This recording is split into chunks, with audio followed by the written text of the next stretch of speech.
Hi, hello friends. Welcome to my channel. Thank you for watching my video. My name is Jitendra. मैं ମୁଁ ଆଜି ନେଇକି ଆସିଛି ଆପଣମାନଙ୍କ ପାଇଁ ଏକ ନୂଆ ଭିଡ଼ିଓ। ଏଇଟା ମୋର ପ୍ରଥମ ଭିଡ଼ିଓ। ଯଦି କିଛି ଭୁଲ ହେଇଯାଏ କ୍ଷମା କରିଦେବେ। এই ଭିଡ଼ିଓଟି ସେଇମାନଙ୍କ ପାଇଁ ଯେଉଁମାନଙ୍କର ଦାନ୍ତ ବହୁତ ଆଗକୁ ବାହାରିକି ରହିଥାଏ କି କିଛି ଦାନ୍ତ ଆଗରେ ଥିବ କିଛି ଦାନ୍ତ ପଛରେ ଥିବ ତ କେଉଁଠି ସ୍ମାଇଲ୍ କଲାବେଳେ ବହୁତ ଅଡ୍ ଦେଖାଯାଆନ୍ତି। ଦାନ୍ତର କିଛି ପ୍ରୋବ୍ଲେମ୍ ଯଦି ଅଛି ତାହେଲେ ଭିଡ଼ିଓଟି ଦେଖନ୍ତୁ। ଆଉ ଆକ୍ଚୁଆଲି ଏ ଭିଡ଼ିଓଟି ବ୍ରେସେସ୍ ଉପରେ ମାନେ ଦାନ୍ତକୁ ସିଧା କରିବା ପାଇଁ ଯେଉଁ ପ୍ରୋସେସ୍ ସେଇ ବିଷୟରେ କଥା ହେବା। এই ব্রেসেস ବିଷୟରେ ଦାନ୍ତକୁ ସିଧା କରାହେବ। ମାନେ ଯଦି କିଛି ଅଡ୍ ହେଇଥିବ ତାହେଲେ ଆମେ ତାକୁ ସିଧା କରିବା ପାଇଁ ଯେଉଁ ପ୍ରୋସେସ୍ ତାକୁ ସେଇ ବିଷୟରେ ଆମେ କଥା ହେବା ଆଜି। ଆରମ୍ଭରୁ ଶେଷ ଯାଏ ଦେଖନ୍ତୁ, ଭରପୁର ଫାଇଦା ଉଠାନ୍ତୁ। ବ୍ରେସେସ୍ ଦେଖନ୍ତୁ ମୁଁ ଲଗେଇଛି। ଆଜି ମୋର ପ୍ରଥମ ଦିନ। ଆଜି ମୋର ପ୍ରଥମ ଦିନ ବ୍ରେସେସ୍ର। ମୋ ଦାନ୍ତ ବେଶୀ ଆଗକୁ ବାହାରି ନଥିଲା କିନ୍ତୁ ମୁଁ ଲଗେଇଛି। ଉପର ଦାନ୍ତ ତଳ ଦାନ୍ତ ଠିକ୍ ରହିବ ସିଧା। ଆଉ ତଳ ଦାନ୍ତ ଦେଖନ୍ତୁ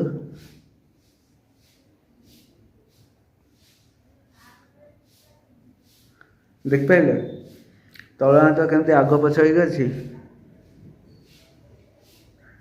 এই ତଳ ଦାନ୍ତକୁ ସଜାଡ଼ିବା ପାଇଁ ମୁଁ ଏ ବ୍ରେସେସ୍ ଲଗେଇଛି। ୟୁଟ୍ୟୁବରେ ବହୁତ ଗୁଡ଼ାଏ ଚ୍ୟାନେଲ୍ ଦେଖି ସାରିଲା ପରେ ମୁଣ୍ଡକୁ ଟ୍ରାଏ କଲି ନା ଏଗୁଡ଼ା ମୋର ଅବଶ୍ୟ ନ ଲଗେଇଥିଲେ ବି କିଛି ଅସୁବିଧା ହେଇନଥିଲା। କିନ୍ତୁ ଦେଖିଲି ୟୁଟ୍ୟୁବରେ ବହୁତ ଗୁଡ଼ାଏ ଭିଡ଼ିଓ ଦେଖିଲି ଯେ ବହୁତ ତେଢ଼ାମେଢ଼ା ବହୁତ ଆଗକୁ ଘାସ ସିଏ ସଜାଡ଼ି ପାରୁଛନ୍ତି। ତ ଯଦି ଏମିତି ହେଇପାରୁଛି ଏଇଟା ହେଇପାରିବ କି ନାହିଁ ଦେଖିବା।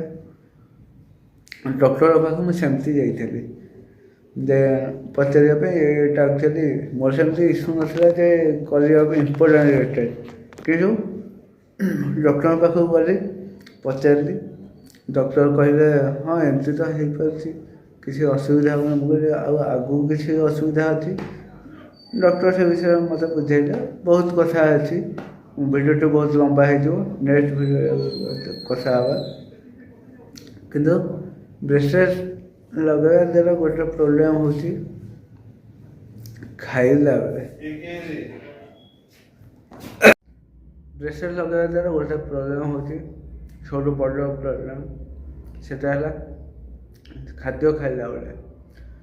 ଯେତେବେଳେ ମୁଁ ଖାଇବାକୁ ଯାଏ ଖାଦ୍ୟ ଖାଏ ସେତେବେଳେ ଯେତେବେଳେ ବାଇଟ୍ କରେ ସେତେବେଳେ ଏଇ ଭିତରେ ସବୁ ଏଇ ଯେଉଁ ମୁଲିଆ ବାହାରିଛି, ଏ ଓଠ ଭିତରେ ପଶିଯାଏ। କଥା କହିଲା ବେଳେ ସେମିତି ପ୍ରୋବ୍ଲେମ୍ ହୁଏ। ତ ଏଇଟା ହେଲା ମେନ୍ ପ୍ରୋବ୍ଲେମ୍। ଓଠରୁ ବହୁତ ଥର ମୋର ବ୍ଲଡ଼ ବି ବାହାରିଲାଣି ଉପର ଓଠରୁ। ଆହୁରି ପୁଣି ସ୍ତର ଲାଗିବ, ବହୁତ ଟେନସନ୍ ବି ଲାଗିଲାଣି। କିନ୍ତୁ ଡରିବାର କିଛି ନାହିଁ, ଆଗେଇ ଯିବା। ସମସ୍ତେ ଲଗାଉଛନ୍ତି, ଆମେ ଲଗାଇ ପାରିବାନି?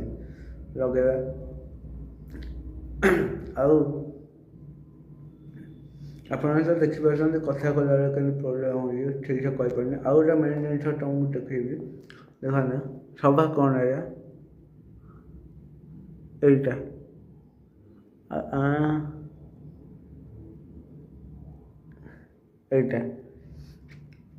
ଏଇ ଦୁଇଟା କ୍ଲିପ୍ ଯେଉଁ ଲାଗିଛି ତାକୁ ଦେଖ ସପୋର୍ଟିଂ କେମିତି ଦିଆହେଇଛି। ସେଇ ଗୋଟେ ରିଭର୍ସ ସେଇଠି ଆସିବ ଯେ ମୋ କଥାବାର୍ତ୍ତା କ୍ଲିଅର୍ ବି ଆସିପାରୁନି। तो एरिया बाहर जीव आउ किछि दिन गले ये बाहर जीव डॉक्टर कहिसंती तापर सब ठीक हो।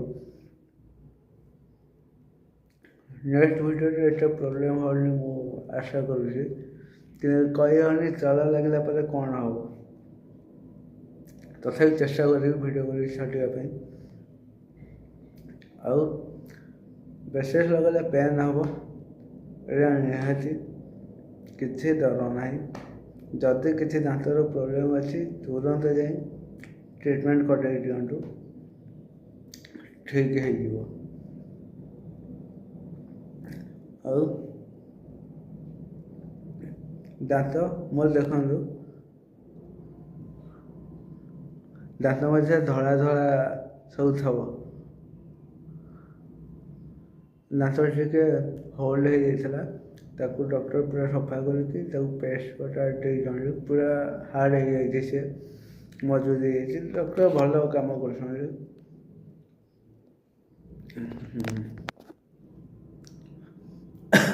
ଆଉ ବେଶୀ ମୁଁ କଥା ହେଇପାରୁନି ଟିକେ ପେନ୍ ହେଉଛି ଆଉ ଦେଖା ହେବ ପୁଣି ନେକ୍ସଟ ଭିଡ଼ିଓରେ।